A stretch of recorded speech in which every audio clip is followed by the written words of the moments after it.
Welcome to surprise kitchen అండి. ఇవాళ మనం పీనట్ బిస్కెట్స్ చేసుకుందామండి. ఇవి ఎంతో హెల్తీగా ఉంటాయి. దీంట్లో బటర్ అవేమి వేయని అవసరం లేదు, ఆయిల్ వేయని అవసరం లేదు. ఒక కప్పు పల్లీలు తీసుకుని మంచిగా దోరగా వేయించుకుందాం, మాడకూడదు. దోరగా వేయించుకొని పొట్టు తీసుకుని అప్పుడు చేసుకోవాలండి. బయట దాని పొట్టు తీసి మిక్సీ పట్టాలండి. దీంట్లో వేరే మనం ఏం నెయ్యి వేయక్కర్లేదు, ఎందుకంటే పల్లీలోంచి ఆయిల్ వస్తుంది కదా. అంతేనండి. నేను చల్లారాక మిక్సీ పట్టేటప్పుడు చూపిస్తాను. వేయించుకుని పొట్టు తీసుకొని ఇలా పెట్టుకోవాలి. అలాగే మనం తీసుకున్న పల్లీలు ఒక కప్పుకి పావు కప్పు షుగర్ వేసి మిక్సీ ఇలా షుగర్ పౌడర్ అయ్యాక అందులోనే మనం వేయించి పొట్టు తీసి పెట్టుకున్న పల్లీలు వేసుకుందాం. ఇది మంచిగా గ్రైండ్ చేయాలండి. దాంట్లోంచే ఆయిల్ వచ్చి మనకి మెత్తని పేస్ట్ వస్తుంది. చూడండి, ఇలా మనం మిక్సీ పట్టి ఇలా ముద్దగా వస్తుంది. ఇది కలుపుకుందామండి. పిండి వేసి చూపిస్తాను అండి. మనం పేస్ట్ మొత్తం ఇట్లా ఒక దాంట్లోకి వేసుకోవాలి. చేయి శుభ్రంగా కడుక్కొని చేతితోటి చేయాలండి, ఇది స్పూన్లతో రాదు. 1 టీ స్పూను గోధుమ పిండి వేసుకోవాలి. మొత్తం గోధుమ పిండి అయినా వేసుకోవచ్చు, మొత్తం మైదా వేసుకోవచ్చు. నేను 2 వేస్తున్నాను, అదొక టీ స్పూన్, ఇదొక టీ స్పూన్. అంటే దీనికి సరిపోయేంత వేసుకోవాలి, ఒకేసారి ఎక్కువ వేసుకోకూడదు. మనకి చేతికి ముద్దకు వచ్చేంత వేసుకోవాలి.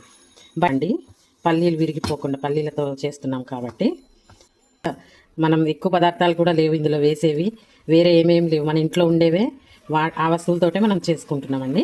ఇది ముద్ద ఇట్లా మనం చపాతీ ముద్దలాగా రావాలి. ఇంకా చాలండి. మనం ఈ పొడి పిండి ఏం వేసుకొని అవసరం లేదు. నేనేమేమి ఓవెన్లో పెట్టట్లేదు. ఒక గిన్నె తీసుకుని దాంట్లో స్టీమ్ చేసి దాంట్లో బేకింగ్ ప్లేట్లో పెడతామండి. చూపిస్తాను నేను. కోసం ఈ కళాయిలో కొంచెం సాల్ట్ వేసుకుందాం. సాల్ట్ వేసుకుని ఇట్లా మొత్తం కొంచెం ఇలా చేసుకుని ఇందులో ఒక స్టాండ్ పెట్టుకుందాం. మనం అందరికీ ఇంట్లో అవైలబుల్ ఉంటుంది. ప్రీ హీట్ చేసుకుందామండి అది. అలాగే ఇలా మనం బిస్కెట్లు బేక్ చేయడానికి ఇది కేక్ పాత్ర తీసుకుందాం. ఇది లేకపోయినా మనం తినే ప్లేట్ అయినా తీసుకోవచ్చు. బటర్ పేపర్ ఉంటే వేసుకోవచ్చు మనకు. కాబట్టి ఇట్లా చేసుకుని మనం దీంట్లో కొంచెం మైదా వేసుకుని డస్టింగ్ చేసుకుందామండి. డస్టింగ్ చేసుకుని దీంట్లో మనం బిస్కెట్లు చేసి పెట్టుకుందాం.